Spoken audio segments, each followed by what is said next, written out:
Hi, this is Lisa Rangel with Chameleon Resumes, a premier executive resume writing company. Thank you so much for joining me today. Today we're going to talk about, should you be asking for a raise when there is a challenging economic climate? And I'm going to say it's always possible. You know, it's like any advice that you get from me or anyone else, nothing is absolute. Nothing should be absolutely followed without any question. You need to take this information that I'm going to give you here today and really synthesize it and determine if it's right for you. But to make a sweeping generalization that because it's a challenging economic time that you shouldn't ask for a raise, I think that's an unwise assumption. I think you have to go through the process of evaluation to determine if it's the right thing and if you should approach it, and then how to approach it if you're going to decide to do it. So I want to go through some of that with you today, so this way you can evaluate if this is the right decision for you. So the first thing to consider is, do you have the track record that is worth giving a raise to? Now, that may sound a little bit harsh, but let's face it, companies want to retain people who are producing top level work for them. And by producing, I don't necessarily mean sales or anything completely revenue related, because Lord knows there are a lot of functions within an organization that contribute to revenue preservation, profit preservation, growth, that aren't necessarily the people who are generating that profit or growth. So please know that I mean productivity in a general sense, not just in a dollars and cents sense. So however that applies to you. So, but how are you contributing to the organization, and is it measurable? And do you have those measurable results to bring to your organization and say, this is why I am worthy of the raise and why it's a good investment for them to continue investing in you based on what you are doing for the company? That's really the key there, is are they going to see an ROI in giving you that additional compensation and by retaining you and or having you continue the work that you're doing, right? So so that's just number one. Are you a good ROI? Are you going to be a good investment for them to get an ROI in the form of giving you additional compensation or a raise if you're currently employed, or a larger package if you're looking for that particular new job? The second thing to consider is, especially if you're currently working and you're looking to do this with your current employer, do you have a good relationship? Are you going to rock the boat by asking, even if you do have the credentials in which to justify that increase of a raise? It's just a gut check, and that's an evaluation you have to do. You have to determine if that's a risk worth taking.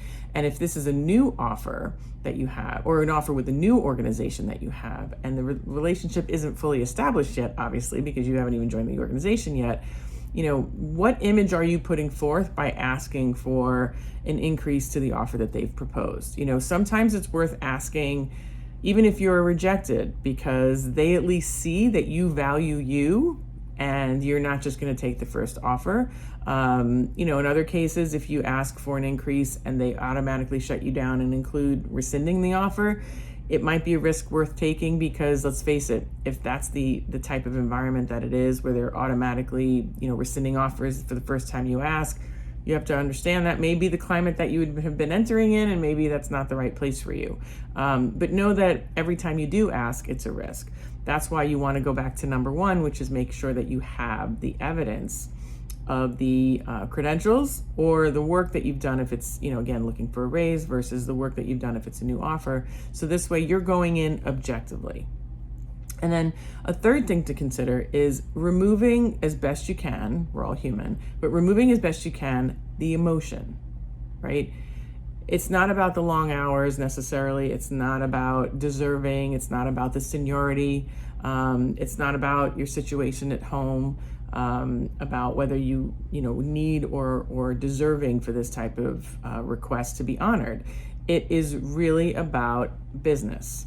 And what are you bringing to the table? What have you done, and what are you continuing to bring to the table to, again, make that a worthwhile investment in you by the company that you're requesting this increase from? Again, either your current employer or the new employer. So, do your best to make this an objective presentation, and expect that in return as well, whether it's favorably accepted or rejected. And then, The fourth piece that I've been recently talking about, and by recently I mean like the last few 2-3 years, is, do you look recruitable, right? And do you look like you're in demand online, how you conduct yourself day to day at work? And this isn't to say that you always need to be looking like you are looking for a job, because that can backfire, but you do want to look like you are in demand. And then that feeling of being in demand, combined with your achievements at work that are needed to be accomplished and continue to be accomplished, that can create leverage for you, where you then, in making the request for the raise or the increase to a package, to an offer that you've received, that's where that leverage can really be created, is because if you look like you are in demand, and if it looks like if you were to turn this down, you have other options, that's where the leverage is for that employer to feel like they have to pull out all the stops to retain you, if you, again, a current employee, or to attract you if this is an offer that you've received from this new employer. So, this is where having, your profile done, your resume done, having this type of work done can help you have the leverage that you need in the subliminal way for this fourth item here. So is it, so getting back to the original question, is it a good time or is it a wise decision to ask for a raise or an increase in a package that you've received as an offer when times are hard? Again, the answer is it depends. And so hopefully this video can serve to you as a guide.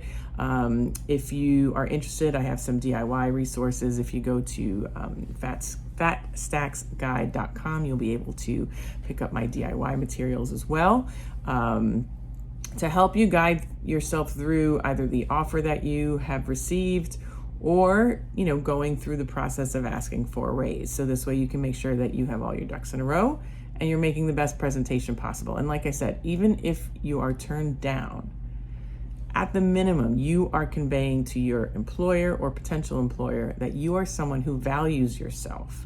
So in my opinion, there's really no downside to asking when you do it in a methodical, objective manner. And, in my opinion, it's almost always worth the risk. And even if, it were to not go your way, you're at least, again, sharing to that or conveying to that individual where you are making the request that you are worth it and you believe you're worth it. And they need to factor that in going in as they employ you, if you're new, or to continue to employ you if this is your current job. So I wish you the best. If you have any comments or questions, you can always reach out to me at lr@chameleonresumes.com, or leave a comment below or DM me. If you like this video, I'm going to ask you to like it. If you know someone who might benefit from it, I'm going to ask you to share it. And if you don't want to miss next week's video, I'm going to ask you to subscribe to the channel or follow my LinkedIn profile. So hope you enjoyed this, and I look forward to seeing you next week. Take good care.